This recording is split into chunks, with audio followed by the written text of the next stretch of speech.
So I had my first race of the season against some college athletes, and I'll break down my race first off, and at the end I'm actually going to share a little fun fact that's maybe never been done in a 60-meter dash before, so stay tuned for that. But in my race, this meet actually popped up a little bit faster than I was anticipating, so I didn't get to get on the track as much as I would have liked. But generally I'm in the weight room quite a bit, and that serves me well in the 60-meter dash. So I knew I would have some good explosion and acceleration out of the blocks as long as I could kind of get that technique and that consistency down.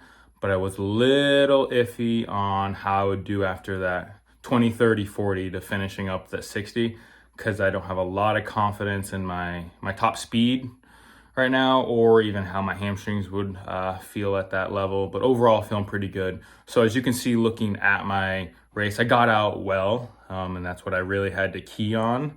And I was actually wondering, I sent it to a buddy who's a coach, and he's like, I thought you false started because you got out so well.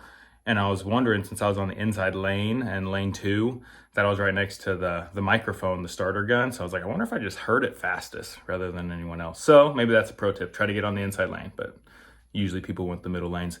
But I got out well, and I thought I kept driving, and then I started to transition pretty well. As you can see, that's where I start to kind of at least maintain or don't continue to go forward, because I haven't spent much time on that. But overall, I'm pretty happy with this first race. I almost got under 7, which is I think my goal for the whole season, and that's on not as much training as I would have liked. But it just does prove that if you're feeling good, and if you're still moving fast in the weight room with some track work, you can do some pretty good things. But excited to get onto the track more, have a few more indoor competitions. We'll see if I can break 7 in the 60 and prove that 30-year-olds still got some fast twitch fiber in them.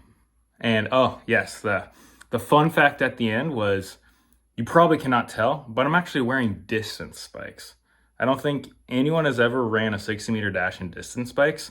And that actually stems back from when I had some Achilles injuries and I needed some more support to help my excessive pronation. So the bigger heel on distance spikes does help that pain, and that's also why I was wearing some stem cell patches and rehabbing.